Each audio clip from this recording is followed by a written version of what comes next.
¿Qué tal, amigos? De nuevo el viajero cuántico con ustedes, con vosotros, esta vez alejándonos un poco de los temas de las últimas semanas, dando, si se puede decir así, otra vuelta de tuerca dentro de los temas que el viajero toca, que son todos y muy variados. Tratamos muchos temas, muchas realidades, otras realidades, aunque estén dentro de nuestro mundo, en realidad pues forman parte de él, porque la historia, la leyenda, los mitos, los vampiros, ¿qué he dicho? ¿He dicho los vampiros, Antonio? Pues sí. Pues van a ser las vampiras.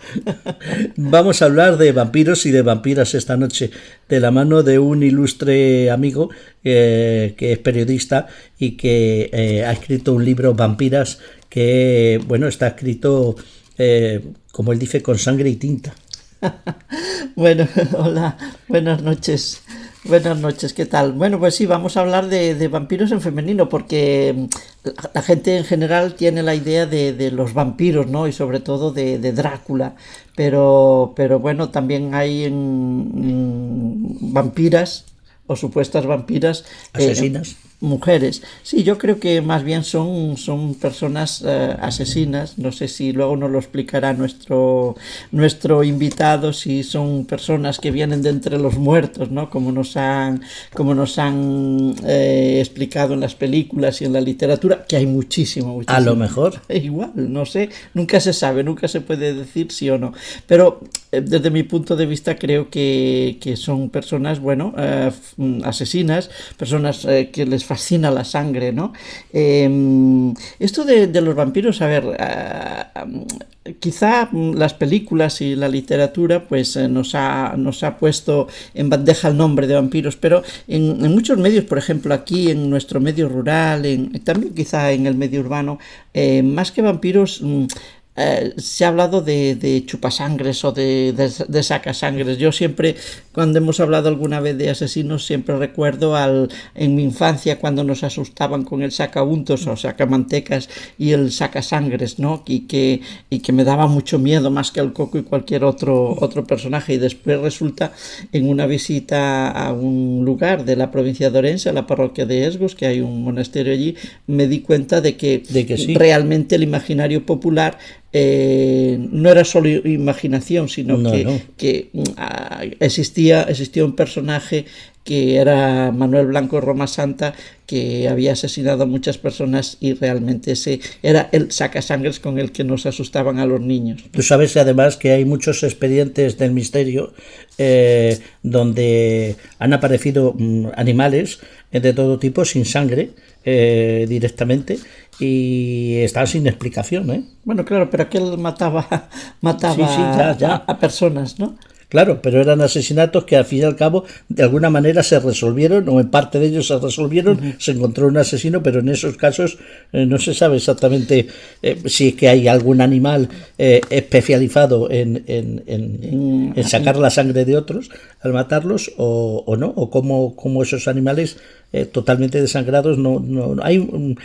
Forma parte del misterio que les haya podido pasar, y a lo largo de distintas épocas, imagínate. Pero bueno, aquí vamos a hablar de vampiras y de vampiros, sobre todo de vampiras de carne y hueso, por así decirlo, pero que tal vez son personajes que a lo mejor no solo por la leyenda, sino que han sido de alguna manera o han buscado la inmortalidad, que es lo típico del vampiro, ¿no? Que es inmortal, ¿no? Es decir, personas de carne y hueso, vivas, que matarían, buscaban la inmortalidad, y por eso mataban y bebían la sangre de sus víctimas, ¿no? Puede ser eso. En cualquier caso, si son vivos o también resucitados, ¿no? Eso es. El mito viene de algún lugar, ¿no? Claro, el mito viene de algún lugar. Cuando el río suena, agua lleva, dicen. Claro. Crónicas de vampiros, de vampiras, de Nosferatus, de todo tipo de los no muertos, como dice Juan Antonio Sanz en alguno de sus libros, involucran, personifican el vampirismo en distintas, desde deidades a personas que tal vez no estén lejos de la realidad. Y va mucho más allá de lo que de Drácula y de Rumanía, Claro. sino que el tema del vampirismo, tanto de mujeres como de hombres, es muy extenso. No se ciñe solo a un lugar de Europa, a ese lugar de Sí. Transilvania, así que nos dicen Rumanía, ¿no? sino a muchos lugares y también a muchas culturas. Es común a muchas culturas y no es nada reciente, sino que viene de la antigüedad. No. Juan Antonio Sanz en Vampiras habla de todos los lugares del mundo, Claro. con todo tipo de hechos. Además, es que es un libro muy, muy curioso porque da muchísimos datos y Juan Antonio además los describe muy bien. Ha estado allí en los sitios, evidentemente, y ese horror, incluso esa erótica que tiene el vampiro o la vampira, tal vez la vampira más, no deja de ser algo más que un mito milenario y un mito que esté en todas las épocas y en todas las sociedades del mundo, ¿eh? Y luego está la metáfora, ¿no? Desde el punto de vista metafórico, cuando o dichos populares, es que estos hijos le chupan la sangre a los padres porque piden mucho, ¿no? Porque son unos vampiros. O este jefe es que le chupa la sangre a los empleados, ¿no? Porque queriendo decir que los explota, ¿no? Es decir, que esto de la sangre, de chupar la sangre, no solo está en la literatura, también en la realidad, sino que metafóricamente ha pasado a los dichos populares, ¿no? Y después hay algo de lo que se habla muchas veces también, de los vampiros psíquicos, es decir, de esas personas que como que te chupan la energía. Yo en esto creo bastante, creo bastante, porque yo recuerdo, es que hay personas que como que son tóxicas y que estar un rato con ellas es que te dejan cao, ¿no? Yo recuerdo hace unos años, cuando regresaba a casa del trabajo, pues había una compañera que me esperaba siempre en la estación del tren. Cuidado. Y yo no voy a decir su nombre, por supuesto. Yo he tenido muchísimas compañeras y compañeros, con lo cual y he venido con... Conoce tanta gente que a saber quién. Y he coincidido en el tren con muchas, o sea, aquí en el metro, ¿no? Bueno, me esperaba siempre y yo intentaba escabullirme porque es que empezaba a hablar y continuamente y yo creo que se hacían muchas películas, ¿no? De su vida y de su entorno, y yo creo que se inventaba muchas historias y era un run continuo. Tú sabes, sales del trabajo agotada y quieres un poco de paz, ¿no? Ya el tren hace bastante ruido, la gente en general hace bastante ruido, y que encima tengas a una persona ahí con ese run, con ese contar historias interminables y sin dejarte descansar, que yo llegaba a casa agotada, y tú lo sabes, y llegaba enfadada. Y decía, pero es que... Y yo lo sé. y recuerdo que me decías, pero ¿por qué no te escapas? Es que me busca, no puedo escabullirme. Y si algún día conseguía zafarme, al día siguiente me decía, ay, es que te has escapado, Antonia, ya no te quiero. O sea, como que haciéndome un poco de chantaje emocional. Y esto para volver, pero es que para ir había una chica también, y esto no solo me afectaba a mí, afectaba a todo el vagón del tren, porque tú tiendes a entrar cuando vas a una hora determinada del trabajo, casi coincides con las mismas personas, tiendes a montar en el mismo vagón, etcétera, etcétera. Bueno, pues aquellas que nos tenía a todo el vagón del tren, es que ya agotados a primerísima hora de la mañana, porque yo creo que trabajaba en una editorial de revistas del corazón, porque ella no paraba de decir, es que ayer vino tal persona, tal famoso, no sé qué, no sé cuánto, o de moda, no sé, no sé bien, nunca supe bien en dónde trabajaba, pero ella hablaba de muchos famosos, hoy ha venido tal, hoy ha venido cual, y contando historias de las personas que iban allí a su trabajo, y era un continuo también hablando, y además alto. Entonces nos tenía ya a todos, todo el vagón, agotados desde primera hora de la mañana, o sea que yo tenía un doble agotamiento, o triple, el de la mañana temprano, el del trabajo y el de la salida. Y el de la salida. Bueno. O sea que yo eso lo considero como unas personas que realmente te dejan cao, te chupan la energía, ¿eh? Pues de eso también va esta noche. Y además, imagínese el vampiro que no solo chupa la sangre, sino que chupa la energía, porque es en esa energía también va uno de los mitos de la inmortalidad. Pero bueno, nuestro invitado sabe más Bueno, de... es que la sangre nos da energía, claro, sin sangre no hay vida. Claro, y además ya verás todo lo que explica Juan Antonio Sanz esta noche, que es mucho, va mucho más allá de lo que nosotros acabamos de decir. Los secretos de las vampiras, el horror, la erótica, iba a decir la erótica del poder, la erótica de las vampiras, que además él traslada no solo en sus comentarios y en sus vivencias, por todo el mundo, con todo tipo de sociedades y con lo que ha investigado además, sino que se adentra también, por ejemplo, en las películas que todos podemos conocer, ¿no? Entonces, pues yo creo que va a ser un programa muy completo, dándole una vuelta de tuerca al viajero cuántico de las últimas semanas. Vamos con ello.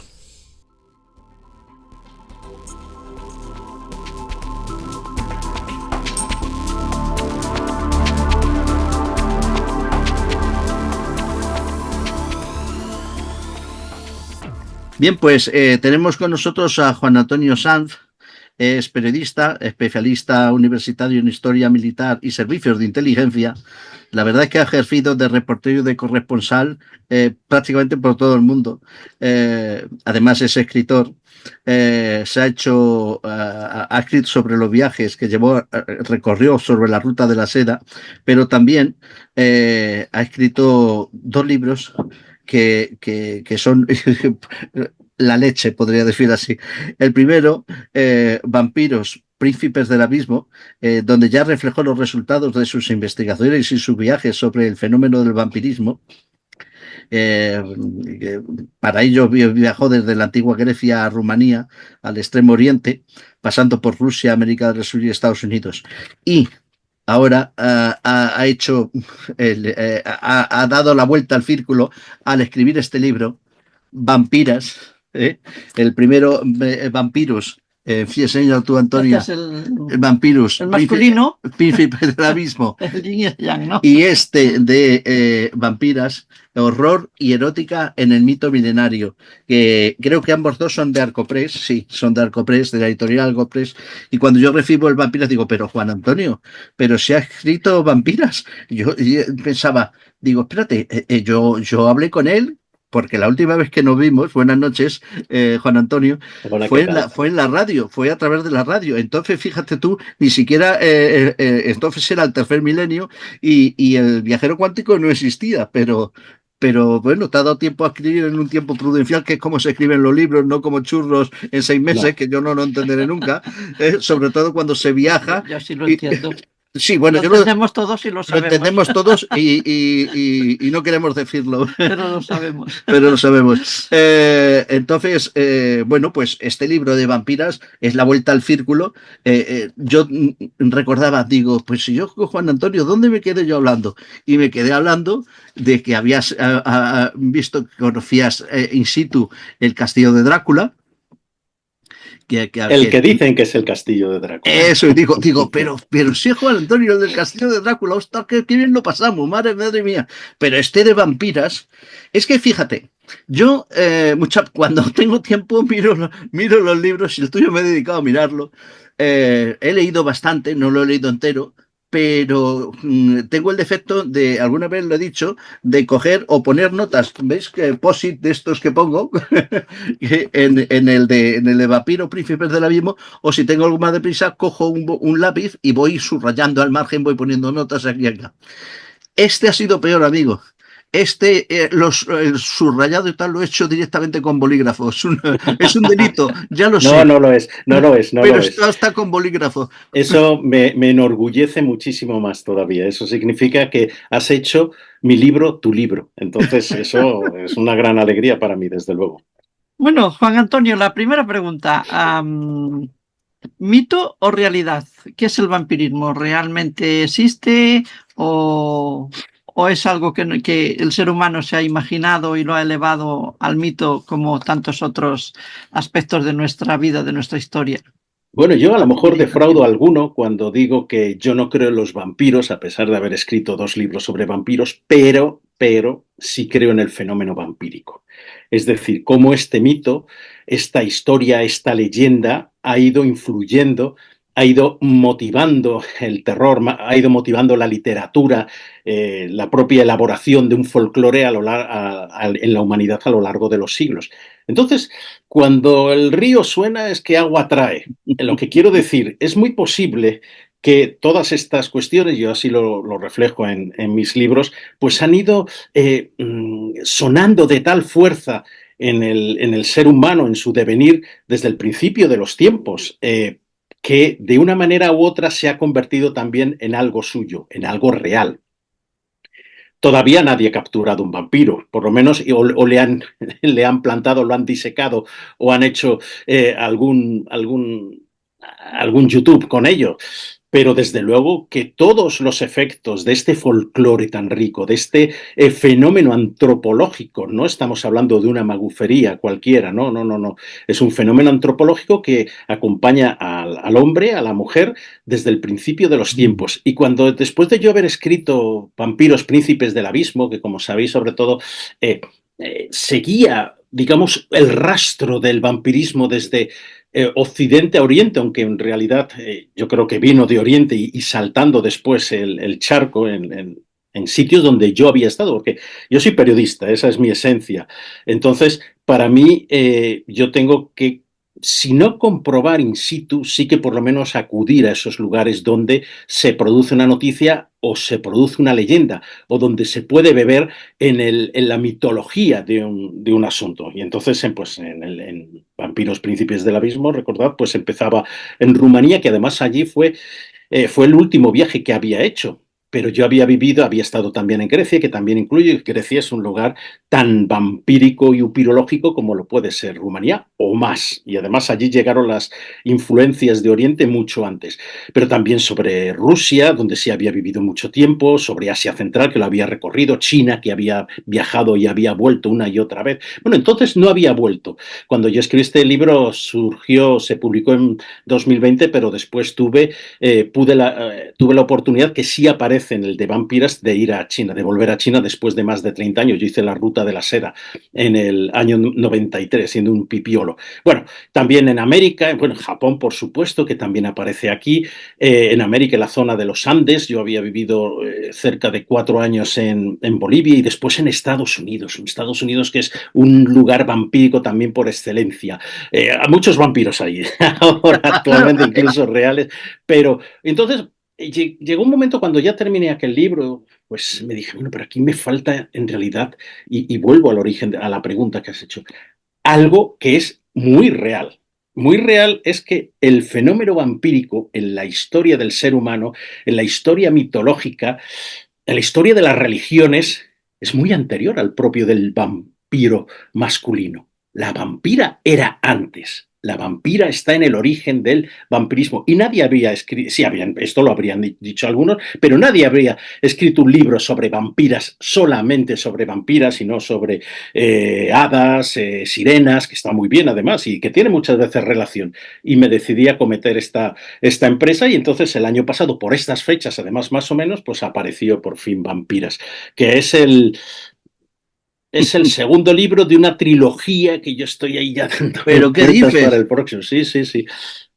Pero que además en este libro, si os dais cuenta, hay mucho de literatura, porque esa es la gran fuerza del fenómeno vampírico, cómo ejerce esa presión sobre el escritor en esas horas altas de la madrugada. Así me los imagino yo, igual está en la playa ahí escribiendo, no te digo que no.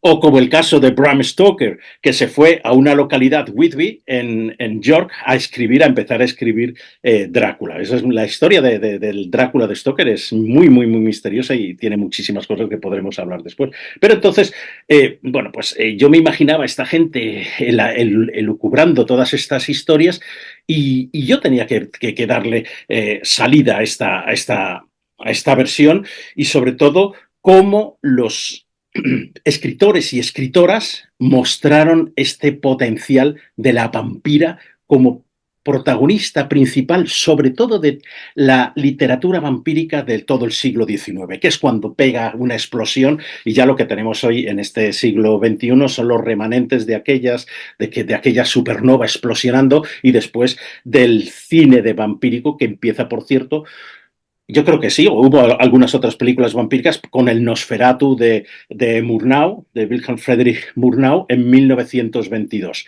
Ahí es un malvado, es un vampiro masculino, tal como la pinta que tiene, Dios sabe qué puede ser, pero, y, y además estaba plagiando de alguna manera la novela Drácula. Y en Drácula hay muchas corrientes femeninas ahí subyacentes. Juan Antonio, según lo que has explicado, bueno, cuando nos hablan de vampiros, pues los que los que no sabemos del tema, pues inmediatamente pensamos, pues eso, en Stoker, en Drácula y en Transilvania, en Rumanía. Sin embargo, el mapa del vampirismo es muy amplio, trasciende los 5 continentes y además también nuestra religión judeocristiana, es decir, que está en todas las religiones y en todas las culturas y no solo las modernas, sino que tenemos que remontarnos quizá a la antigüedad y quizá a la prehistoria, ¿no? Sí, y en la prehistoria desde luego lo tenemos, yo ahí lo cuento, en esa relación entre el chamán y sobre todo la chamana, porque este tema del machirulismo en torno al hechicero y al chamán ha venido después.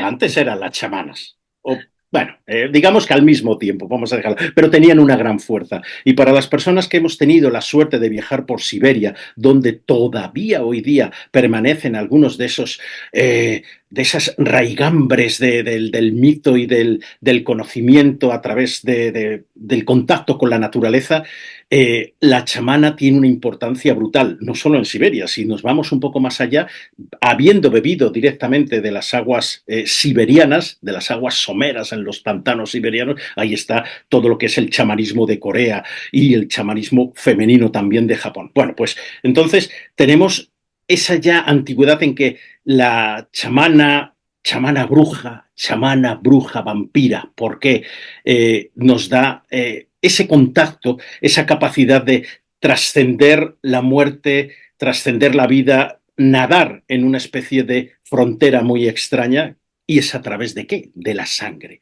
La sangre es vida. Dicen, no solo, la sangre es vehículo de comunicación con los muertos. Y eso lo hemos sabido desde siempre. Ahí está.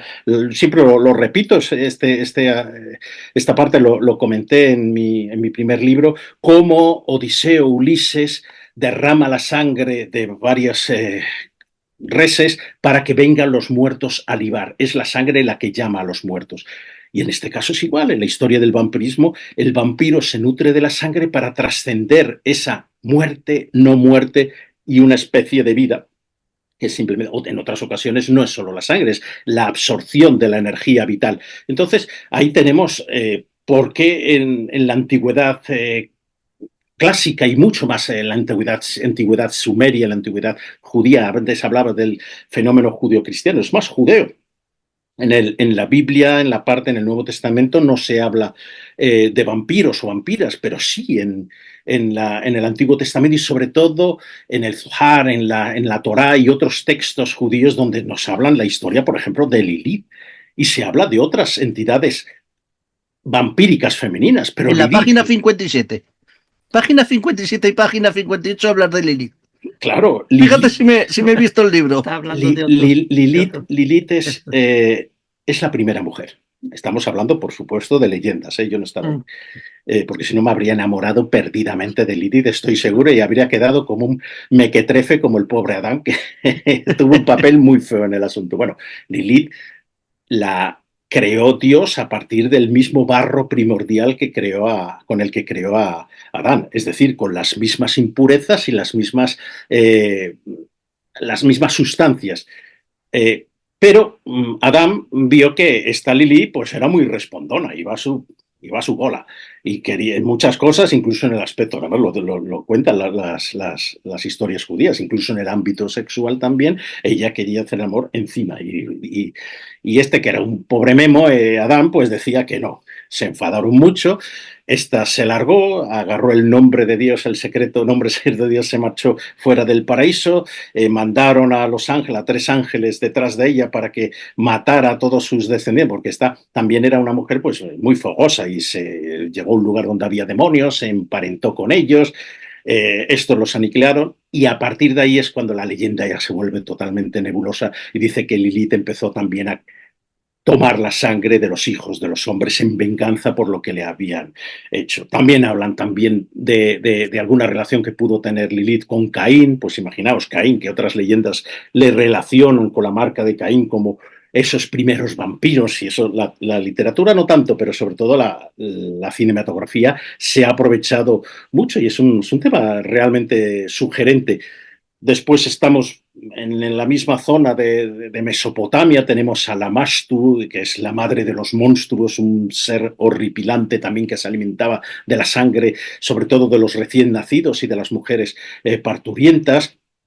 Tenemos en Egipto a Sekhmet, esa diosa preciosa con cabeza de leona, que es siempre cuando alguien va a Egipto dice, pero bueno, ¿cómo puede ser una estatua con tanta belleza? Uy, cuidado con eso, porque Sekhmet nos lo cuenta el libro este, el manuscrito, perdón, no era un manuscrito, el pergamino de la vaca, nos cuenta cómo los dioses, queriendo apaciguar a los hombres que estaban muy levantiscos por aquel entonces, ya los descendientes de Adán se habían vuelto más peleones. Y entonces, pues mandó a Sekhmet.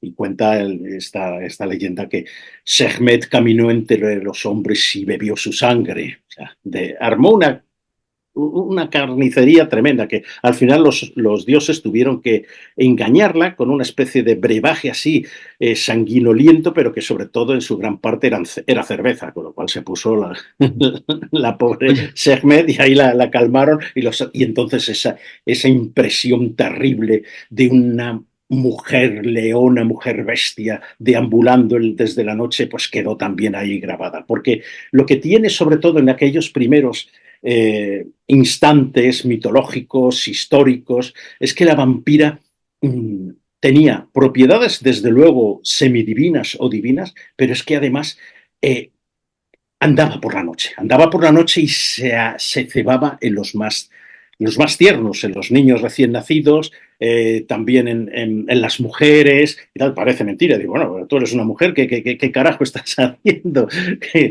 tú no eres muy... Pero bueno, y en cambio, después en otras partes del mundo, cuando se habla de esa esencia mitológica, se ve a la mujer vampírica, por ejemplo, en Japón o en China, sobre todo en Japón, atacando por una actitud de venganza a hombres jóvenes, a hombres que le han podido hacer daño. Precisamente también el vampirismo en Irlanda acude a eso, una mujer bellísima que muere y después retorna, le han hecho infinidad de trastadas en la vida, han abusado de ella, le han obligado a casarse con quien no debía y ahí vuelve y vuelve como vampira a cebarse en aquellos que le han hecho daño. Es la venganza, la seducción y la capacidad de causar el mayor de los terrores a partir de la parte del ser humano que se supone más débil. Bueno, sabría pero como venganza. Sí, como venganza. Claro que y la belleza venganza. engañosa como arma de seducción. La vampira es la araña, una araña que cuando la vemos, bueno, tenemos muchos prejuicios contra las pobres arañas, pero cuando la vemos en la tela de araña iridiscente y con esos colores decimos, qué bella, y te acercas ahí, te pega un picotazo en la nariz como te descuides. Y es la que atrae, y atrae a la mosca pegajosa, que es el hombre ahí tiñoso, que cae en la tela de araña y esta se lo papea después, claro. En cualquier caso, Juan Antonio, el vampirismo femenino veo que se ha asociado siempre a esa maldad intrínseca que se nos ha atribuido a las mujeres, ¿no? Eso en determinado tiempo, es verdad, porque estuvo, como antes hablábamos de las chamanas, brujas, vampiras, a partir de la Edad Media y la Edad Moderna, al principio, a las brujas se les atribuía todo lo malo. Claro. De ser mujeres de poder, como las propias chamanas, pues las acusaban de todo lo malvado, de ser fascinerosas, de provocar los abortos, de ser fornicadoras por naturaleza. ¿Quién si no es un ser humano no es fornicador por naturaleza? Pero bueno, eso es otra cuestión. Pero siempre se les llevaba de algún modo a atribuirles de todos los pecados que podría haber. Claro. Era muy fácil porque los hombres eran quienes reinaban, eran los que realmente sometían a las mujeres y de esta forma pues se justificaban. Pero eso va evolucionando. va evolucionando y si bien es cierto que los autos inquisitoriales vemos cómo se las acusa, es uno de los peores delitos, se acusa a las brujas, a supuestas brujas, de haber comido, bebido la sangre de niños, y hay unos cuantos casos, muchos casos y tal, después no se podían demostrar, por supuesto, pero tú lanza la piedra que algo queda. Aquí en España, porque la Inquisición en Francia o en Alemania causó unos desastres tremendos. Claro, Allí sí. es que no le decían si había comido, se había sacrificado un niño, le preguntaban si tenía escoba en su cuarto y entonces ya le daban matarile a la pobre. Entonces, pero después va evolucionando y cuando en el siglo XIX, sobre todo después de las epidemias vampíricas del siglo XVIII que nos cuenta el abad Calmet, donde había tantos vampiros como vampiras, sobre todo era el vampiro masculino el más asqueroso y repugnante. Pero ya en el siglo XIX aparece la vampira como esa mujer de una belleza extraordinaria, con una capacidad de atraer a los mejores, a los santos, eran que si ex monjes, escritores, jóvenes, efebos y tal, les enamoraban de buena fe, bueno, de buena fe querían estos tontos, y al final acababan, si no comiéndoselo o sea, chupándoles la sangre, pero sí llevándoles al terrible destino de haber traicionado su propia fe y demás, que no es una cuestión nueva. Cuando Filóstrato nos cuenta la vida de Apolonio de Tiana, ahí aparece una empusa. Ya no he olvidado, antes había las lamias, las empusas, estos seres semi-vampíricos, y tiene que ser gracias a la sabiduría cómo logran que el pobre aprendiz de filósofo que se había enamorado hasta las trancas de la empusa, pues vea que en realidad esta mujer lo que está haciendo es absorberle toda su energía y que la cosa iba para acabar muy, muy mal. Pero Apolonio, que era un superhombre, vamos, Apolonio que viajó incluso hasta los confines del Himalaya o por ahí, el Hindu Kush, bueno, pues este logra. Es decir, tenemos a una mujer muy bella que mediante argucias hace que el todopoderoso, el muy chulito, jovenzuelo o no tan jovenzuelo, se enamore de ella. Y el desastre es seguro. Has hablado de una época, de una epidemia de vampirismo. ¿Fue una creencia o qué pasó para que realmente había gente que se creía vampiros o vampiras atacaban a la gente? ¿Qué pasó Bueno, para decir que hubo una esto, epidemia? esto se llama así por todos los casos que se reflejan y que recoge sobre todo la corte imperial de Viena. En aquellos tiempos, a principios del siglo XVIII, el imperio austriaco había avanzado mucho sobre lo que era el imperio eh, otomano, los turcos, en la zona de Serbia y Rumanía. Y ellos querían, claro, para proteger esa zona entre montañas, si habéis viajado, quien haya viajado por Rumanía, Serbia se dará cuenta que son bosques inmensos. Pues ellos tenían a una especie de cosacos, los cosacos como los cosacos ucranianos o los Sí, rusos, que sí, eran sí. eh, campesinos guerreros. Entonces ellos se instalaban en determinadas zonas y además se defendían. O sea, ahí no podía venir una tropa de turcos y salir tan bien paradas, ¿no? Estos se los cargaban a todos, eran grandes guerreros. Pero claro, estos haiduques, o haiduk viene de la palabra haiduk, mmm, podían contra los turcos, podían contra los húngaros, podían contra los católicos por un lado, contra los ortodoxos por otro, pero contra quien no podían era contra los strigoi, que eran esa esencia, los muroi, esas entidades vampíricas que aparecían por la noche y que en determinadas circunstancias se habían llevado en cuestión de un mes a toda la aldea. Claro, estamos hablando de enfermedades, por ejemplo, como la tisis, la tuberculosis y otras que podían realmente causar un estrago en un lugar además tan apartado. ¿Qué sucedía? Que los haiduques, cuando veían las cosas tan mal, se empezaban a alargar hacia el norte o hacia el noroeste. Entonces, claro, los haiduques también otomanos, musulmanes, pues iban subiendo. Entonces, claro, eso en Viena no se quería. Y lo que hacían era mandar expediciones armadas para ver qué diantres estaba sucediendo. Y claro, alguna de estas expediciones, como la del Johannes Flickinger, por ejemplo, que era un oficial y además médico, como la expedición que mandó el conde de Cabreras, un español huido, Hombre, un español llamado en realidad Juan Gil y Perellós, que el gran upirólogo por encima de todos, Javier Arries, cuenta toda la historia, fue él quien investigó toda esta cuestión. Era un oficial que había peleado en la Guerra de Sucesión Española a principios del siglo XVIII con los Habsburgo habían perdido, vinieron los Borbones y les echaron. Entonces, algunos de estos contingentes militares pues acabaron en la zona del este de Europa. Y este era uno, el conde de Cabreras.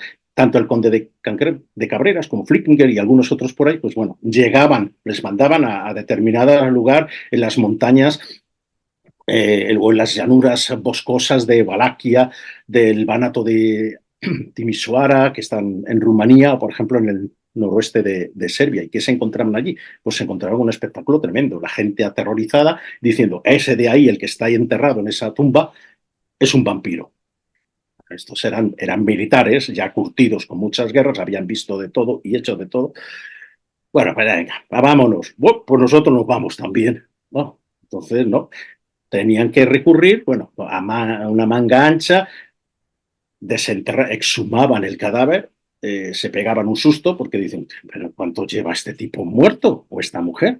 No, pues tanto, ya debería estar corrupto, vamos, requete corrupto, hinchado, con el pelo largo, con sangre en las comisuras de los labios. Entonces estos, por si acaso, bueno, ya vamos a hacer lo que nos piden, les estaqueaban, que era el ritual, les abrían el corazón, o sea, la caja torácica, les sacaban el corazón o el hígado también, lo quemaban. A veces se les daba de beber esta sustancia, el corazón quemado, reducido a cenizas, a quienes estaban ya enfermos, que decían que estaban enfermos por el vampiro, le cortaban la cabeza o la cortaban la cabeza y después lo quemaban todo. Y al quemarlo después lo tiraban a un río con una corriente suficientemente fuerte. Porque el vampirismo y sobre todo la brujería está muy relacionado con aguas someras, aguas estancadas, pantanos, en medio de un bosque, un estanque y tal. En cambio, decían que un vampiro no podría atravesar un río. Son leyendas. Todo esto, por cierto, lo recoge Bram Stoker también en su...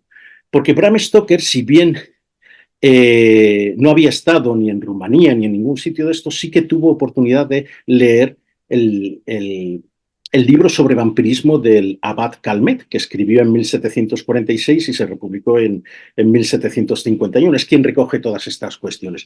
Y también leyó a un tal Mayo que, a su vez, que era un tipo de un inglés que en el siglo XIX también había recogido esto. Entonces, entre las historias de Elizabeth Bathory, la condesa sangrienta, que esa es la auténtica vampira de todo este asunto, de toda Hemos esta hablado historia. aquí de ella, sí. Sí.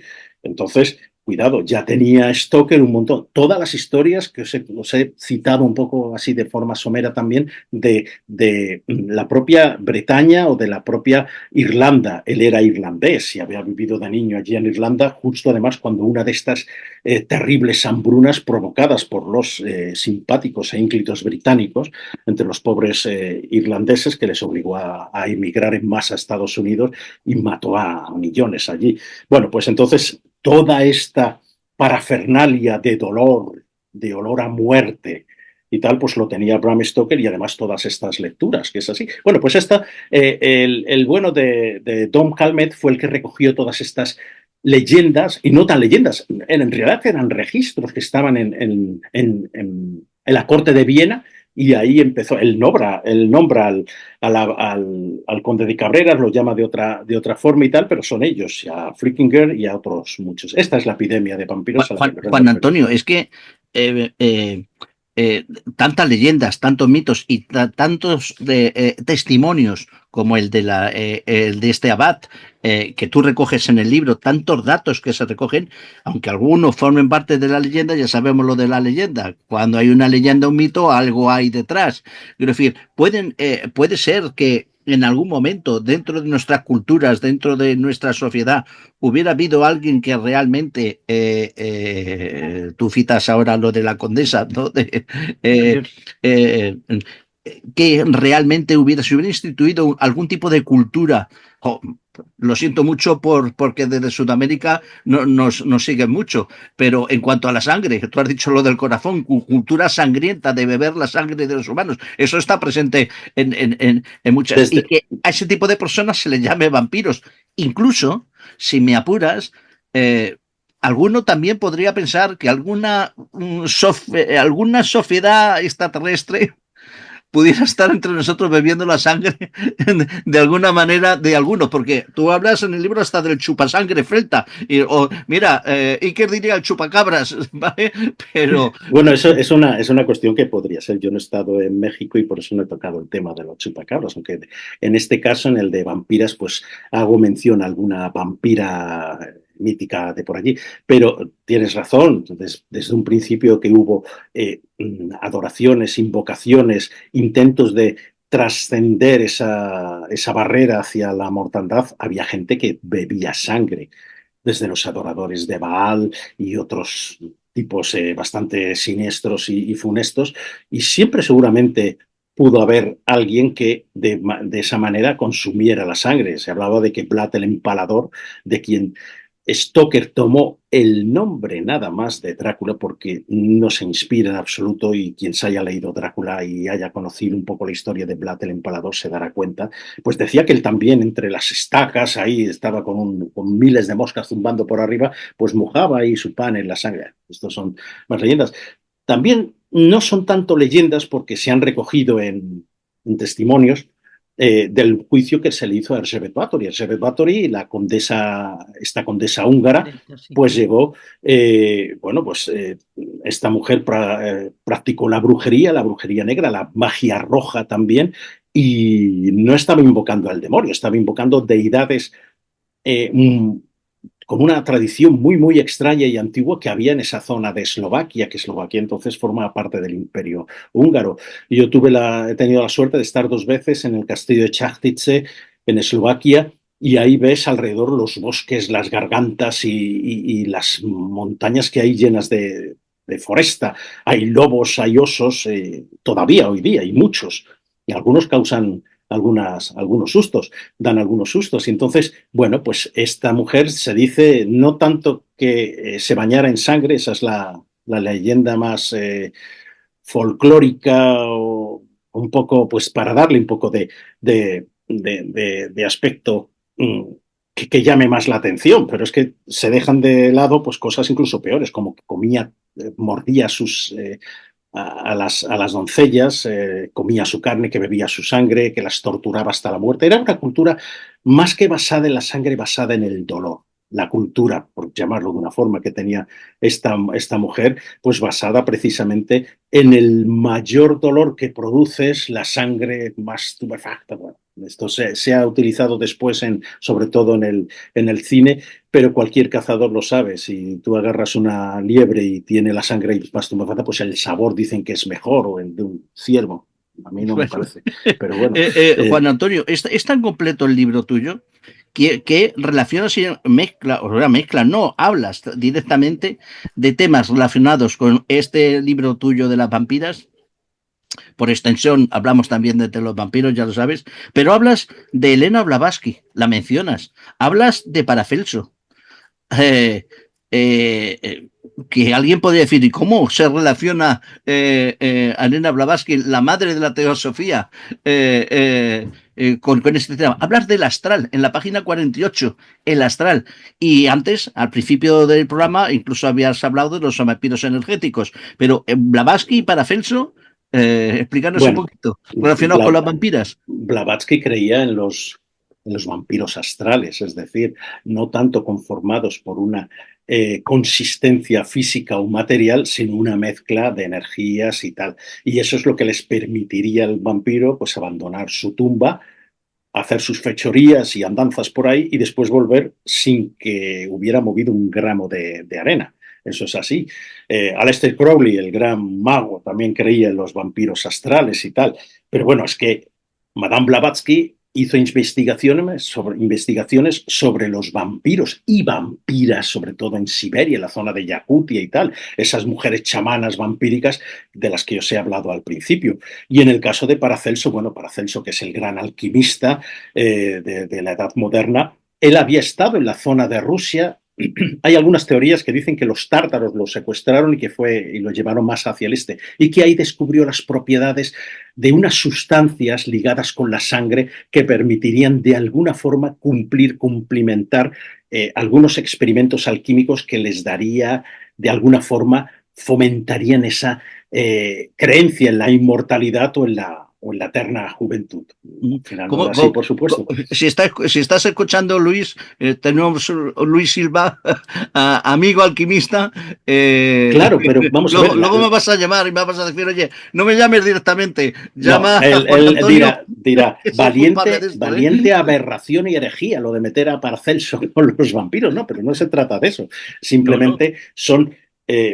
la alquimia es vida y ese es la sangre es vida y ese es el primer principio alquímico en el que para regenerar de alguna manera la salud, pues tienes que tener en cuenta que a través de la mejoría de la sangre, pues puedes conseguirlo. Simplemente es eso. Hay una novela que todo el mundo conoce, pero casi nadie se ha leído, que es Frankenstein o el moderno Prometeo de Mary Shelley. Todo el mundo se cree, pues viendo las películas, recordando las películas, que a la criatura la dieron vida a través de descargas eléctricas. No se menciona en la edición original, la de 1818, ni en la de 1823. En la de 1831 ya se habla de una chispa y se dice que, bueno, que Mary Shelley, que había estudiado también de las gentes que utilizaban la electricidad para mover, porque no retornaba la vida a nadie. Pero bueno, lo que dice Víctor Frankenstein, que es el creador de la criatura, valga la redundancia, no es la criatura, es que había estudiado precisamente a San Alberto Magno, o Alberto Magno, a Cornelius Agripa y a Paracelso como sus grandes inspiradores. Cuando Víctor Frankenstein se mueve entre cementerios y otros lugares, va recolectando fragmentos de cadáveres o que estaban ya muertos desde hacía muy poco, no solo de hombres, de seres humanos, sino también de animales. Y eso lo dice Mary Shelley, que a pesar de sus 18 añitos sabía un montón porque tenía ahí a su padre, William Godwin, que vamos, solo le faltaba ser alquimista, porque había estudiado sobre necromancia, había estudiado a todos los grandes sabios ocultistas y demás. Bueno, pues se habla de que había una cierta clase de sustancia, se habla cuando empieza el proceso de putrefacción, ya no es la sangre y tal, que podría tener ciertas cualidades benéficas para mejorar o sanar. Entonces, por eso está todo ahí puesto. Desde luego, lo que sucede es que los vampiros, ¿para qué van a andar matando a alguien y colgándolo como si fuera un faisán, como hacen los ingleses, que los dejan colgados durante días hasta que ya empiece a soltar cierto tufillo y entonces comerse esa esencia de la que estamos hablando cuando podían chupar directamente la sangre? Juan Antonio, no sé si lo conoces, si no, os pongo en contacto, pero yo creo que lo conocerás. A Ravenga. Claro. Ravenga lo conoces, ¿no? Hombre, ¿Vale? Tengo por ahí su libro de los zombies también. Pero ten en cuenta que hemos ¿Qué? coincidido los dos en el Amazonas, no allí en el mismo tiempo, pero nosotros somos amantes de la zona de la Amazonía y tal, buscando el paititi, cuidado. Claro, pero es que es como tú, si no va a los sitios, no está contento. Le conozco personalmente y le tengo mucho cariño. Me ha venido, estuvo con nosotros hace poco, me prometió volver y ahí queda.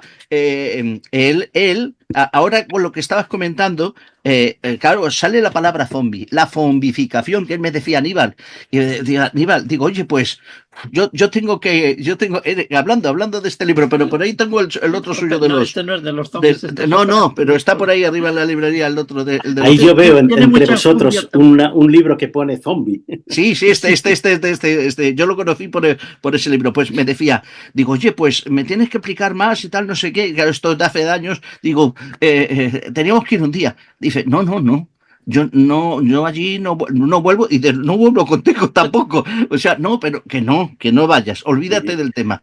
Y entonces me ha recordado esto que decías, porque él hablaba incluso de esas cenizas de los muertos con unas propiedades especiales que utilizan para O la sea, no, fomificación, que no es así nada de es. reírnos, nos estamos No, no, riendo. no, no, no, no, no, no, no es Él de me decía, no reírse. te rías de esto, Aníbal, no Y, te rías y para nada. Dice, revenga, no sé que cómo es, volví de allí. Me decía, claro, no sé cómo volví de allí. que de otro me digas, pero revenga que se ha metido en los peores fregados y más complicados con narcotraficantes y tal, y ha salido por patas, pero a veces ha tenido que aguantar ahí el hombre y esperarse que no ocurriera lo peor, y que te diga, allí no vuelvo, eso es por algo. Eso es Sí, por sí, algo. seguro. Pues oye, tú también te has metido en historias. Perdóname, Antonio, un momento. Eh, eh, eh, Me tengo que ir a tu libro, pero al epílogo. Fíjate, y todavía nos queda un poquito de tema. Donde dices Drácula fue mujer. Pero yo quiero que los oyentes escuchen esto, porque antes mencionaba el escritor, tal, la fuerza del escritor. La puerta estaba cerrada. Era de madera, muy antigua, pero parecía sólida. Sin embargo, cuando la tocamos, cedió unos centímetros. Un empujón más fuerte la entreabrió. Estaba al final de unas escaleras que bajaban varios metros por debajo del nivel de la posada. Solo había oscuridad y un olor extraño a moho y ferrado. Era de noche y ya no quedaba nadie, salvo los huéspedes, es decir, nosotros. Álvaro Anula, yo y otros 3 miembros del equipo que estaban en sus habitaciones de este viejísimo hotel de Katice, Chachtice. Eslovaquia.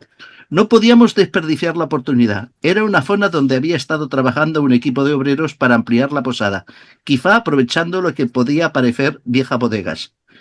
Encendimos la luz de los 2 móviles y entramos con mucho cuidado. Ahí lo voy a dejar, claro, evidentemente. Pero esto parecería una novela. No, no, no, No, no, no. no es una novela. Y es Ahí más, has no, estado tú metido. Esto sí, lo has claro. escrito tú porque has estado Sí, allí. sí, sí. Bueno, y está en sitios mucho peores. Ahí además estaba con Álvaro, que hemos viajado juntos en varias ocasiones y demás. Bueno, alguno por lo menos habría salido por ahí. Si llega a haber algo, habría salido el libre, porque yo soy más rollizo y tal, y me habrían agarrado el primero. Pero bueno, no contaré lo que encontramos ahí porque merece mucho la pena, pero sí tiene mucha relación con esto era Chajtice, el pueblo, con el castillo de Chajtice a unos 3 kilómetros. Lo que vimos ahí colgados de unas paredes. Sí, Y sí, bueno, ahí esa vamos un poco. aventura, no, Sí, que se compren el libro los sí, oyentes sí, sí, y que sí. miren eso, porque solamente por el epílogo yo me compraba el libro. O sea, no, pero esto es alucinante. Eso es Que, investigación in situ de la de verdad, ¿eh? que No es además una novela. el libro empieza también con el mismo lugar de Chajtice. En otra ocasión, había ocurrido varios años antes, que había viajado yo por esa zona con mi buena amiga Lorena García, que es además historiadora del arte y unos conocimientos esotéricos tremendos de tema de sectas, de filiaciones masónicas y demás. Y en un momento de descuido estábamos casi solos en el castillo, de hecho, en una de las torres había una grieta, movimos un poco las cosas, ella cabía, yo no, pero pues, es muy, muy delgada, entonces se metió allí dentro y de pronto dice, oye, Has, a mí me llaman Has, ¿no? Que huele aquí muy raro. Y yo le decía desde fuera, muy raro, que es muy raro, que apesta. Y dice, pues yo digo, mira el suelo, que tiene que haber como una mancha. Y efectivamente había una mancha enorme. Digo, eso seguramente es sangre. Sí, sí, puede ser sangre, sangre ya descompuesta. Bueno, nos contó después, salió, lo dejamos todo tan bonito, y al guardés nos contó cómo ahí unas semanas antes habían realizado un sacrificio de una oveja, de un cordero, y justo ahí lo habían sacrificado porque era uno de los lugares donde había estado haciendo sus cosas Elizabeth Bathory, la condesa sangrienta, que fue juzgada en 1610 después de supuestamente cargarse a 650 mujeres. Yo no creo que fueran tantas, ¿no? Pero que hubieran sido 25, 50, no digamos. Bueno, pues y nos dijo que hacían de vez en cuando, que tenían que tener mucho cuidado y que ahí se producían esta serie de ordalías. ¿Qué sucede? Bram Stoker, que empezó a escribir Drácula en 1890, aunque ya tenía algunas ideas, en Whitby, precisamente uno de los sitios que narra en su historia.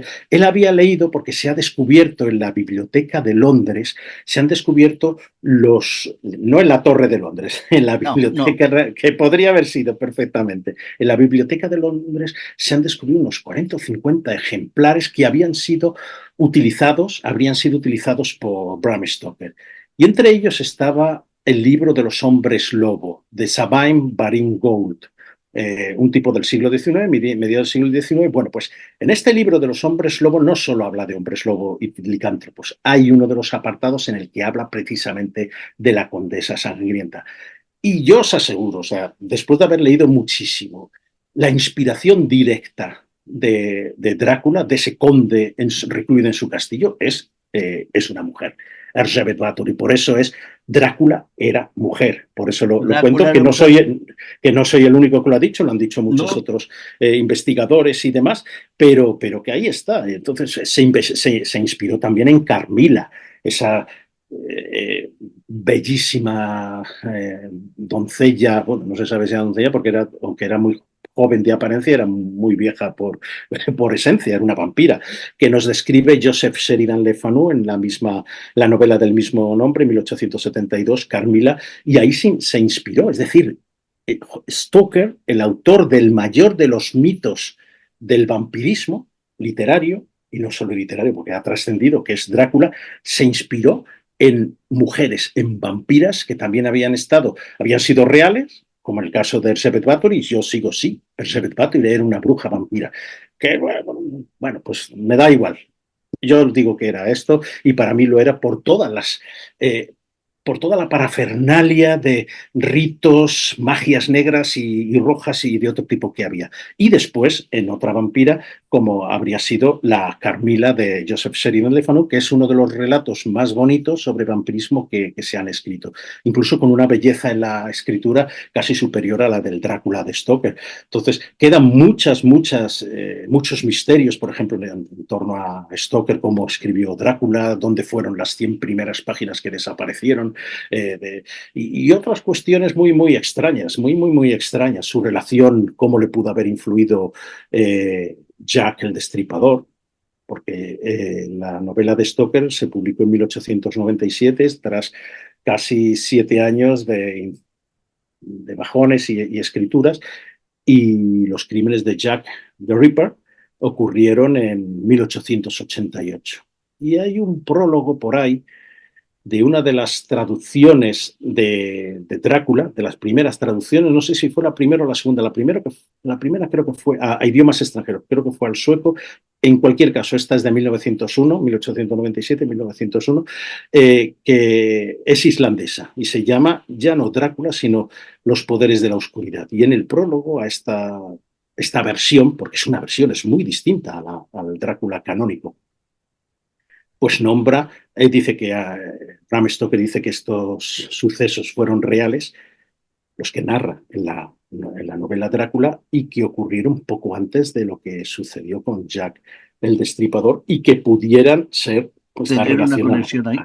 Entonces, es tremendo todo esto. Pero ¿qué tiene más fuerza? Digamos, la creencia en que en la vida después de la vida, y que hay una serie de personas, de seres que, bueno, que resucitan y sufren una metamorfosis y chupan la sangre de la gente, o que de personas reales que vampirizan a las personas estando vivas. ¿Cuál es la versión que tiene más fuerza? Hombre, vampirizar gentes que se aprovechan, que absorben la energía, sobre todo la energía psíquica, están ahí. Pero eso ya es una metáfora, ¿no? Decir, claro, no. Y después gentes que han bebido la sangre, desde luego, en muchos etnias antiguas, tomar la sangre de tu enemigo, pues te daba tu fuerza. Inmediatamente te comías el cerebro, también el hígado o el corazón, y es así. O sea, eso no es tan extraño. Es como tener la fuerza para heredar o transmitir todas sus capacidades como guerreros, o su inteligencia, su astucia, y de ahí a pensar que el vampiro toma eso pues para mantenerse vivo, pues hay muy poco. O sea, la esencia de la teoría vampírica es muy correcta, porque tiene sus raigambres ahí. Pero claro, también hay otro tipo de vampirismo que queda un poco fuera de lugar y que tiene la mayor parte de los relatos vampíricos tiene su esencia sobrenatural. Hay un cuento, y a veces incluso es mucho más sencillo, y estamos hablando de estirpes diferentes. Yo recuerdo un caso que me hicieron una entrevista en torno al primer libro, y yo iba a estar con alguien ahí, otro upirólogo, y que nada más empezar dijo, bueno, yo voy a hablar de el clan de los vampiros de todo. Digo, madre mía, o sea, dándolo como por hecho. Pero en la literatura sí es cierto que se ha tratado esta posibilidad de que una estirpe humana distinta ha convivido con el ser humano a lo largo de los tiempos, y serían los vampiros. Y ahí está uno de los cuentos que yo cito y del que doy una bastante profusión de detalles. Y yo aconsejo cuando la gente se lea Vampiras que tenga cuidado porque estoy dando spoilers a mansalva. Es decir, si ven La muerta enamorada de Gautier, pues dicen, no, primero me lo leo y después a ver qué dice este y tal, y habrá fragmentos y Bueno, tal. lo Bueno, que hay muchísima cultura. O sea que no, si que vas a pero hacer spoiler con la cultura, hacer puñetas. sí, no, no, o sea, que a Haz mí el spoiler con la cultura que a mí porque... me encanta hacer spoilers. Bueno, pues este cuento es de Robert Louis Stevenson, que es el autor de La Isla del Tesoro, de David Balfour, de La Flecha Negra, de Doctor Jekyll y Mr. Hyde, y un montón de novelas más. Bueno, pues este tiene un cuento muy extraño. Se llama Olaya. Olaya es un cuento sobre una de estas estirpes que pueden ser vampíricas por todo lo que... No voy a dar muchos spoilers. A mí me parece, desde luego, el cuento, quitando los de Edgar Allan Poe, el que más me ha gustado de todos los que refiero ahí. Hay unos cuantos, ¿no?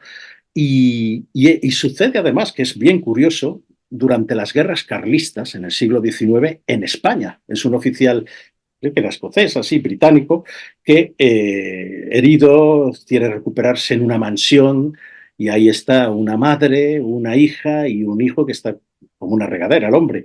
Y la hija muy beata, bellísima artista, y ahí se empiezan a suceder cosas. Y los relatos, los párrafos que nos ofrece este hombre, Stevenson, son inquietantes e impresionantes. Porque no están hablando de vampiros sobrenaturales que te atraviesan las cerraduras como humo o se convierten en murciélagos o cosas así. Está hablando de algo mucho más inquietante, que habría tenido lugar, pues esto, pues unos dicen que pudo ser Navarra, otros que pudo ser La Rioja, pero es en esas zonas donde ocurre. No lo describe, no dice el lugar, pero a mí, desde luego, yo lo aconsejo muchísimo, Olaya, de Robert Louis Stevenson, porque es además muy bonito. Es una historia de amor también, una historia de amor, porque incluso sobre vampiros hay historia de amor. No la de Drácula, no me cansaré en repetirlo. No. Drácula de Coppola es una obra fascinante, preciosa, pero es una tergiversación total de la novela de Stoker. Drácula es un malvado, malo, requete malo. Y Mina Harker es muy lista y no la boba que le ponen ahí, que se enamora del bicho este. No, Ahora, no, no. ahora, Y ahora además, perdón, y ahí lo último, y ahí también otra tergiversación es el poner al Drácula en aquel Vlad el Empalador, como si por la muerte de su esposa hubiera traicionado a la iglesia y tal, se hubiera convertido en un monstruo, pero eso tampoco sale en la Pero si es novela. que Drácula en Rumanía es venerado. Claro, hombre, porque le salvó de los cuida, turcos, ¿no? Claro, hombre, claro, o sea que... sí. Este dice, bueno, que es un bruto ya. ¿Y dónde aprendió a empalar a la gente con tanta facilidad y esmero? Pues cuando estuvo prisionero de niño y jovencito en Constantinopla, bueno, en Estambul, o sea, cuidado Estambul. con eso. Claro. Era todavía Constantinopla, pero la había Mehmet lo acababa de Bueno, conquistar. la actual Estambul de las Exacto. series Entonces, turcas. bueno, pero no, y no solo empalaba, empalar pudo haber empalado a lo mejor a 40.000 personas, que bueno, pero también las despellejaba, las cocía, les daba a comer esa sopa o esos restos a los parientes, brutalidades, que por cierto, era pariente lejano de nuestra querida Elizabeth Bathory. Bueno, a estas alturas ya habrán visto los oyentes, de todas formas luego en la presentación lo diremos, que el programa de esta noche no es apto, es como aquello, bueno, yo que tengo ya una edad, es de 3 rombos, no es apto para, ¿vale? Pero es la otra de las realidades del viajero cuántico. O sea que pasamos de lo espiritual, lo New Age, que es muy bonito, ¿eh? El té, el café, el cacao, esos rituales, a este tipo de cosas que no deja de ser una realidad. Pero ya ponemos en la audiencia que no es apto para niños. El viajero cuántico. Sí, creí que vas a decir que vas a poner los rombos. Y es muchos no saben ni lo que serán los rombos. Eso era de nuestra edad. Pero de unos espíritus muy oscuros y terribles que han estado, esas historias han estado junto al ser humano desde el principio de los tiempos. Y están todavía. Que nosotros los dos, Antonio y yo, estuvimos, y no hace mucho de eso, pero ya hace unos años, en un local en Reus, en una casa de un particular. Yo no voy a dar los datos, pero eso es una historia real, donde para subir a la tercera planta donde dormía este señor, había calaveras a un lado y a otro reales, pero calaveras de medio metro. Alegorías de la muerte, escenas de mortuorias y en el último piso dormía en un ataúd. Pero es que en Castelldefels nuestro amigo ¿cómo se llama? Castillo de las Tinieblas. Sí, me decía, ya en plan un poco también de parafernalia. Pero eso era ya un espectáculo. También decía que formaba parte del espectáculo, pero decía, algunas noches me da por dormir aquí en el ataúd. Digo, pues está muy bien. Es como... Sí, perdón. Me quedaba pensando, uy. No, pero eso sucede. Por ejemplo, si uno sigue, como yo empecé a viajar en Rumanía siguiendo la ruta que nos marca en Drácula, Bram Stoker, desde Budapest, partí en tren hacia la frontera rumana, después pasé la noche en Bistrica, que es donde también Jonathan Harker pasa la noche, y después llegué al paso del Borgo en las montañas, que desde luego no eran esas montañas picudas y con abismos insondables que se imaginó este buen hombre de Stoker. A mí me parece, digo, hombre, pero esto se parece más al País Vasco, pero muy alto y tal. Bueno, pues ahí había una serie de monasterios, todo eso lo cuento en el primer libro, unos monasterios tremebundos y tal.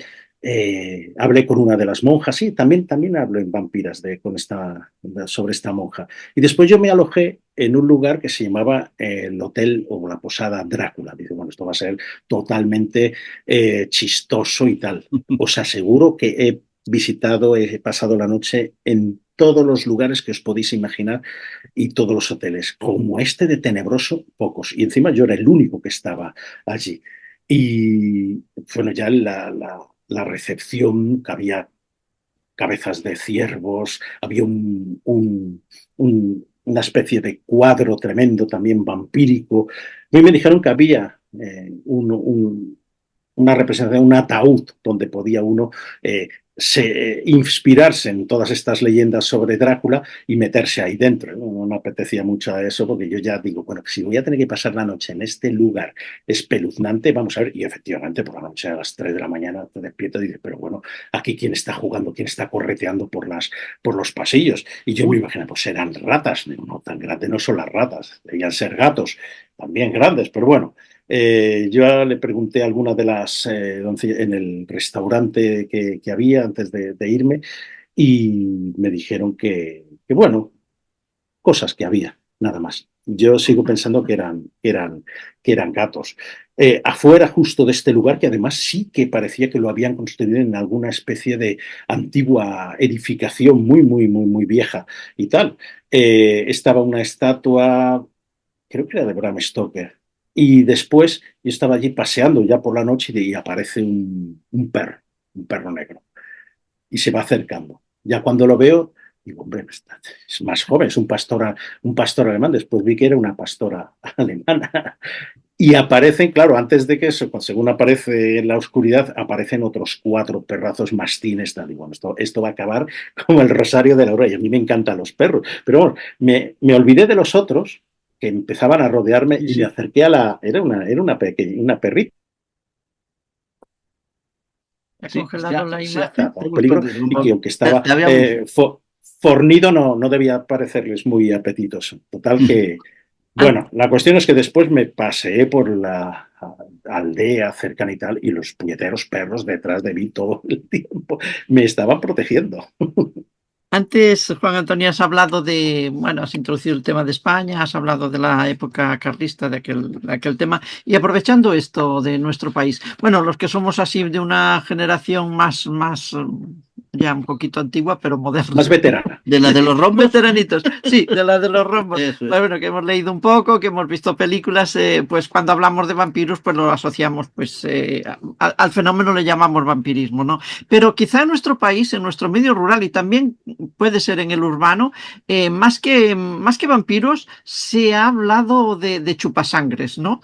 Y sobre todo se ha hablado de aparecidos. O de aparecidos. De aparecidos, que ya le dan un tinte mucho más fantasmagórico, pero cuando esos aparecidos o aparecidas tienen una mala leche de espanto, ya empiezan a rondar y además producen la muerte a quien rondan, pues ya tiene esa cercanía con el tema vampírico. En España no hay muchos vampiros así de consagrados, pero es cierto, por ejemplo, yo escuchaba esas historias de aparecidos en un pueblecito de Segovia, Turégano, que es, digamos, mi patria natal, por mis abuelos, mi padre, que son segovianos, eran segovianos, perdón, y ahí es donde escuchaba sobre esas mujeres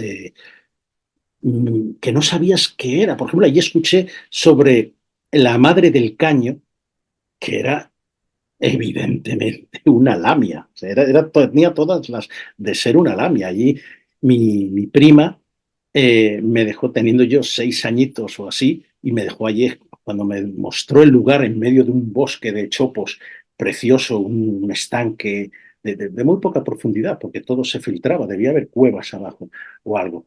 Y saliendo de una especie de pared de antiguas piedras y el caño y cayendo.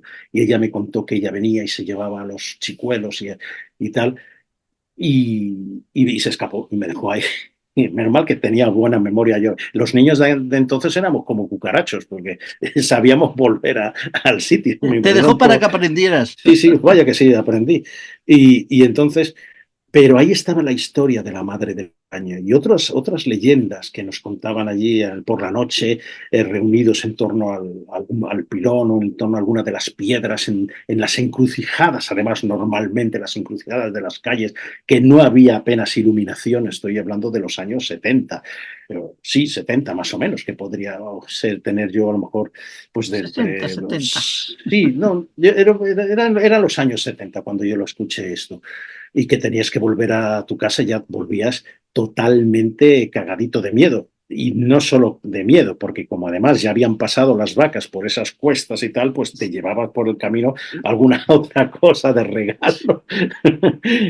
pero ahí está esas leyendas. Y lo bueno que tiene el folclore español, de tema de lamias, sí que hay muchas en el norte y de xosonas y otras cosas así, es que es una increíble riqueza. Recientemente estuve en el monasterio de Veruela, en Zaragoza, y en Trasmoz, el pueblo de las brujas, que dicen. Un pueblo maldito. Sí, Sí, maldito, excomulgado y todo, y ahí siguen. Sí, Y yo sí, digo, sí. pero bueno, ¿cómo no le han quitado la excomunión y esa maldición? Digo, pues, si no, no habría tantos turistas igual. Claro. No lo sé, pero yo Está no claro. lo sé. Pero bueno, y esa confrontación entre Trasmoz y el monasterio de Veruela. Y ahí, si bien no había vampiros, historias vampíricas, pero desde luego todas las historias de brujas, brujerías, todo lo que Gustavo Adolfo Bécquer en 1863, creo que fue, cuando él estuvo por esos pagos, él se quedó en el monasterio de Veruela y él A después curarse de recogió. tuberculosis, creo que fue además con su hermano. Sí, con Valeriano y tal, Sí, pues, que Valeriano. quería descansar y tal. Valeriano, que era un grandísimo dibujante y demás, y pintor. Bueno, pues ahí las cosas si él se pone a hacer Drácula, nos habría llegado Drácula mucho antes que con Stoker, y muy bien escrito además. Yo tengo mucha admiración por Becker. También tocas las películas. Y no ha mencionado todavía a Anne Ritchie, y no ha mencionado, pero sí en el libro sí lo hablas, de Entrevista con el vampiro, que yo creo que a mí me gusta más que la película Drácula. La novela, como tú dices, la novela está muy bien, evidentemente está muy bien, pero de películas de vampiros, Entrevista con el vampiro, con Brad Pitt, y sobre todo, tú sí lo mencionas, a la niña, a la Claudia, la niña, porque claro, en el libro he dicho que hablas de muchísimas cosas, has hablado antes de la seducción de las vampiras, pero existe también la soledad del vampiro. Y yo creo que ese capítulo, ese apartado, donde hablas de la película de Entrevista con el vampiro y con la niña, esa secuencia de cómo adoptan, porque son dos, a la niña Claudia, que como niña, bueno, como niña vampira, se las trae. Muy, muy Pero ese mala, capítulo pero es que escribe muy bien Juan Antonio. Puedes estar mirando, oye, estoy leyendo esto, pero me está contando la novela, él ha hecho la novela, la novela no la ha hecho. Está muy bien expresado cómo pones ese sentimiento de soledad del vampiro. y es así. El vampiro tiene dos rasgos por encima de todos, y es la maldad, una maldad absoluta, con lo cual ya llega un momento en que dices, esta maldad le viene de fábrica, con lo cual sería tan condenable como alguien que ha pasado al lado oscuro y se ha convertido en malvado, porque un vampiro no es lo mismo que había antes, no es la misma persona aunque se la haya transformado. Bueno, la maldad y la soledad. Y la soledad es verdad que en entrevista con el vampiro de Anne Rice, que lo publicó en los años 70 del siglo pasado, 1970 y tantos, bueno, pues allí ella quiere, quiere jugar con el remordimiento.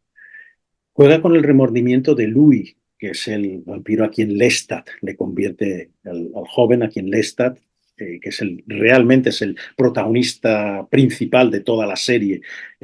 Pero Lestat es un vampiro pícaro, malo, malvado y bribón. Y Louis es un vampiro moñas, muy moñas y muy ñoño, pero que nos rompe el corazón de saber cómo al principio se comía las ratas, o sea, las chupaba la sangre y tal, y hombre, pues llega un momento en que no. Y bueno, y ahí la conversión de Claudia, que era una niña que había sobrevivido a una enfermedad, a una peste y tal, la convierte en vampiro siendo muy pequeña, tenía, no sé si era 6 años y tal, después, y no te creas que avanza muchísimo más. Pues eso es lo peor, porque además tiene la conversión de una niña que va a ser vampira toda su vida, pero además va a quedarse en niña, aunque su pensamiento no sea el de una niña ya. Y ella querría pues amar, bueno, amar, como puede desear un vampiro, se convierte en una asesina tremenda. Y no voy a contar el desenlace porque a mí Vale, me dio mucha pena y tal. Hay otras novelas y películas de vampiras que a mí me encantan y por encima de todo que hay una que me hizo sentir simpatía por primera vez por una vampira y es la de Déjame entrar, que pueden ver, si no quieren leerse la novela, se puede ver los dos películas que se han hecho, una sueca y otra estadounidense, ambas son buenísimas, y esta niña vampira, eh, cómo ayuda a su amiguito y tal, y se te abre el corazón, no demasiado porque como lo huela esta, sí. pero bueno, Y sí, perdón. perdón. No, no, iba a preguntarte, Juan Antonio, si la diferencia entre el modus operandi, ¿no? Entre el vampiro y la vampira es que uno utiliza quizá la violencia y la otra la seducción, es la principal diferencia. Sí, sí, esa podría ser la principal diferencia, pero no siempre. Ujú, El vampiro moderno no es Drácula, por ejemplo, que ujú, Drácula no utiliza apenas seducción, que valga. Drácula está ahí y sí que es verdad que seduce a Lucy Westenra, que es la amiga de Mina Harker, pero es una excepción. Mina Harker no la seduce de esa forma, es casi el miedo lo que le lleva a tener un tipo de vínculo, que no es amor tampoco, ni mucho menos. Pero sí que hay un vampiro masculino sobre el que creció todo el, todo el entramado de sobre todo en el cine, de que el vampiro hombre también puede ser seductor y más. Y estoy hablando del año 1819, cuando John William Polidori publicó su cuento novelilla, porque es largo, El vampiro. Y ahí aparece Lord Ruthven. Lord Ruthven fue una caracterización de Lord Byron. Lord Byron o sea, John William Polidori era médico y fue médico de Lord Byron, y Lord Byron le hacía mil y una putadas, con perdón, pero vamos, no le dejaban vivir en paz al pobre Polidori. El Polidori, que también era un poco envidiosillo y tal, y quería ser un gran poeta como Lord Byron o Percy Shelley, pues no acababa, y al final escribió esto. Lo escribió además en una situación increíble, la noche de los monstruos, esa noche en junio de 1816, cuando, reunidos en Villa Diodati, a orillas del lago Le Mans, junto a Ginebra, a la ciudad de Ginebra, Suiza, allí estaban Lord Byron y John William Polidori, que estaban alquilando ellos esa casa, y venían a visitarle, pues nada menos que Percy Shelley, el gran poeta, Mary Shelley, todavía Mary Bodwin, y Claire Claremont, que era la hermanastra de Mary Shelley. Bueno, pues allí un día era el verano el año del verano que nunca fue, porque había estallado en 1815 el volcán Pandora en Indonesia, había dejado multitud de cenizas sobre el hemisferio norte y tal, hacía un frío tremendo en esa zona, y bueno, hubo cientos de miles de personas que murieron no solo los que murieron al estallar el volcán, sino después por todas partes por el cambio climático que produjo. Bueno, pues un día que estaba lloviendo mucho ahí fuera, no podían ir a navegar ni nada, pues les dio por hacer un concurso. A ver quién hace el cuento de terror. Habían estado leyendo Fantasmagoriana en francés, ellos entonces en aquellos tiempos leían todo. Y entonces, bueno, pues se pusieron a escribir, Lord Byron se hartó enseguida, dejó un bosquejo y tal. Percy Shelley pasó, estaba con otras orquestaciones poéticas. Mary Shelley y John William Polidori sí que se pusieron a ello. La más famosa fue Mary Shelley, que escribió Frankenstein o el moderno Prometeo. No en esas noches, pero ahí empezó a darle vueltas a las Lo que hubieras dado por estar ahí y entrevistarlos. Totalmente. Es que yo también, pero... Lo que hubiera dado por entrar en Villa Diodati, porque es privada y no se puede pasar. O sea, esa es la gran...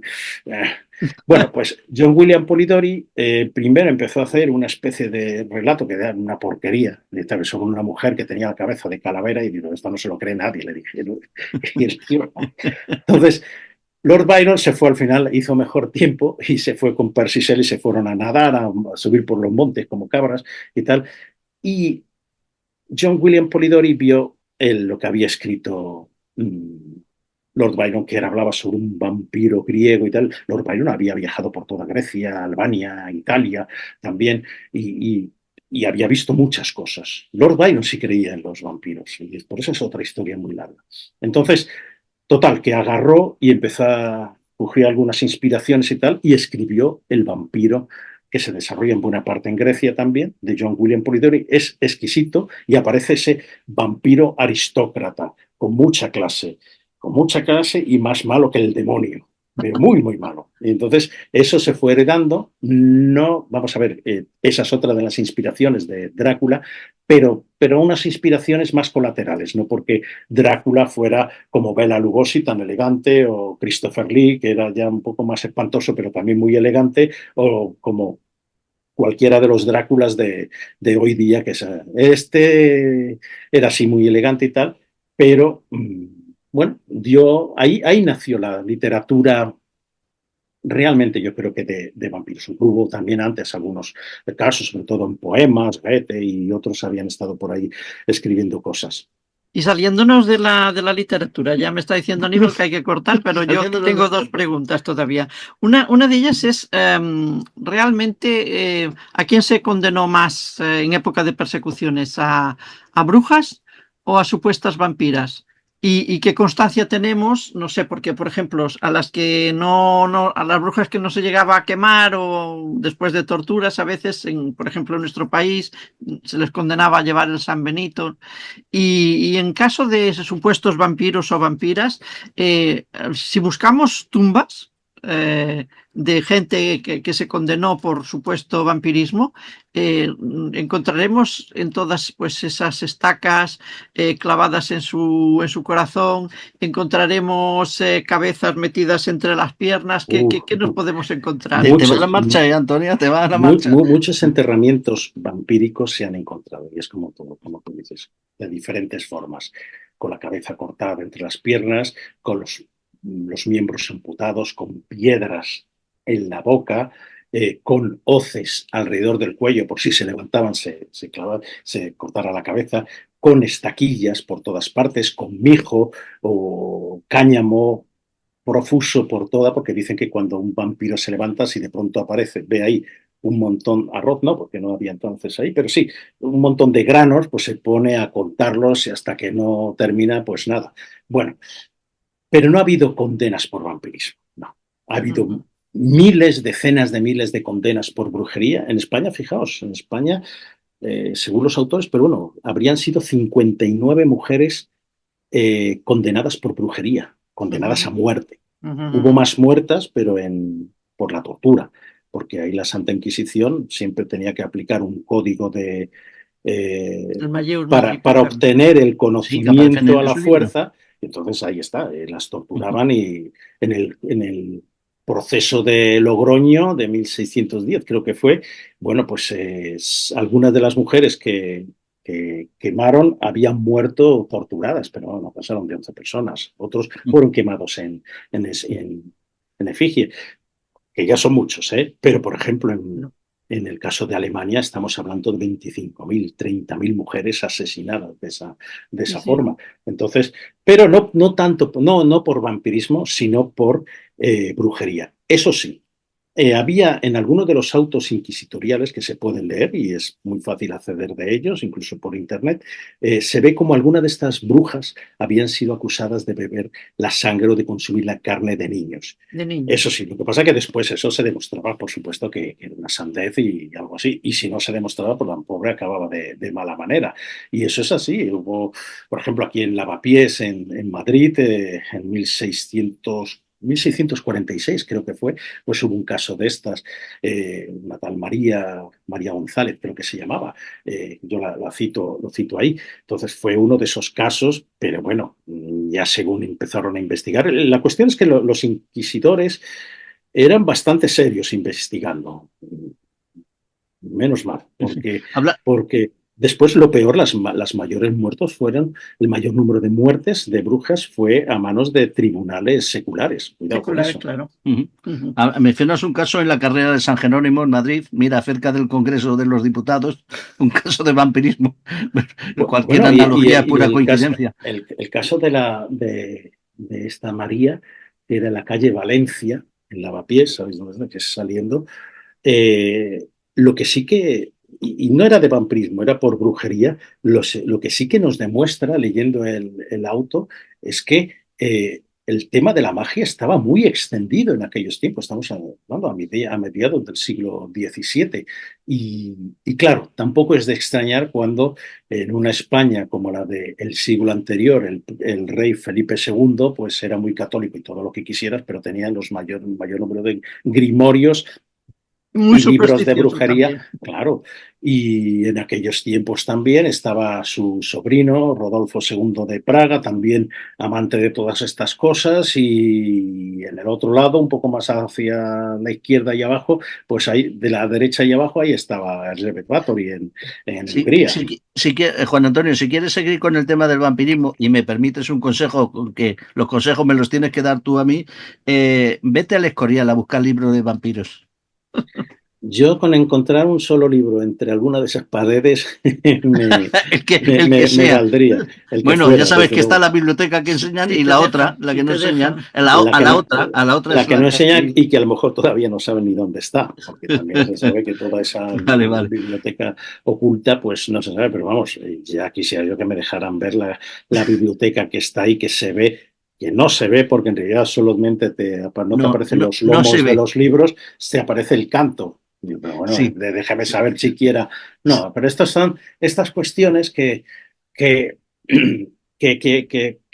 se prodigan mucho en nuestro país diciendo yo tengo todos los conocimientos ocultos, pero no te voy a dar nada. Es como decir, como si yo digo que a lo mejor aquí detrás pues tengo Claro. también el Bueno, Necronomicon de Lovecraft bueno. y tal. ¿Quién me va a decir que no? Bueno, Pues pero así, así cualquiera. tú y yo sabemos que esa otra biblioteca existe en el Escorial. Sí, pero yo ya no estoy seguro si está en el Escorial o está en algún otro lugar. Bueno, porque Yo he hablado puede ser que haya más, pero con mis dos amigos, Álvaro Anula, que lo hemos citado antes, o Juan Ignacio Cuesta, Jesús Callejo, y ellos también apuntan a otros lugares, y yo me vale, fío más de ellos que desde luego vale, que de los vale. bibliotecarios del Escorial, que ya no me van a dejar pasar. Vamos a dejarlo ahí abierto por si un día hablamos del Escorial, amigo. Tenemos que despedir. Y rápidamente, ¿te ha picado un vampiro o algo? ¿O te ha mordido un vampiro en tu brazo izquierdo? Porque tiene la marca del vampiro. Yo te he visto una marca, ¿eh? Esta, No sí, sé, no, pero ¿es un esta, corazón? no sé Ah, lo que no, es. Es es la marca. algo, Ah, es vale, vale. algo, no Vale, sé, vale, digo, pero bueno, ¿qué le que ha les pasado al pobre? interprete. Parece, no sé, si depende de lo mires, parece un lobo o un gatito. Bueno, no des explicaciones, Pero déjalo. no me ha. Los dos libros. Los dos libros, Vampiros Príncipes del Abismo y este último recién salido, Vampiras, la continuación, si tú quieres, de esta, pero ya sabemos que es una trilogía, con lo cual esperamos el tercero. Son los dos mejores libros sobre vampiros y vampiras que yo conozco hoy en día en cualquier lado. Completísimos, amigo. Te lo agradezco mucho. Hay grandes maestros, como quien te he dicho también, Javier Arries, Miguel Aracil también es un gran upirólogo. Entonces, no, ahí hay unos cuantos. Lo que pasa es que nos hemos dejado llevar, o se han dejado llevar los estudiosos de la vampirología, pues por cuestiones casi en la que el vampiro debe convertirse en un ser sobrenatural y incluso superhéroe, Claro. cuando y olvidando esos aspectos más espantosos y terroríficos. Estamos hablando de una fuerza diabólica que no tiene que ver con el diablo ni con el demonio, pero que sin embargo ha sabido transmitirse y estar ahí desde el principio de los tiempos, sea o no sea verdad. En Es la este caso, como fascinación yo por la... digo, por la literatura, el folclore y la leyenda. Y que a lo mejor no es de este mundo. La fascinación por la sangre. Bueno, eso ya me parece la perversión total, con perdón. El ver a los vampiros extraterrestres y cosas de estas, entonces digo, bueno, pero esto es un monstruo de Lovecraft, de un ente salido de entre No las... sé, se habla de los nefilín, vete a bueno, saber. ¿Eh? sí, bueno, puede ser, sí, alguna teoría he oído hablar por ahí, sí. Bueno, amigo, gracias, Juan Antonio, gracias por estar con nosotros. Me alegra mucho volverte a ver después de este tiempo y esperamos que pase menos antes de que nos volvamos a ver de nuevo. Yo te Muchas gracias por agradezco estar en el Viajero Cuántico. Te lo agradezco. muchísimas gracias y hasta la vista. Dios. Amigos, amigas, hasta aquí el viaje de hoy. Nos volvemos a ver en la próxima aventura del Viajero Cuántico. Gracias a todos por estar ahí.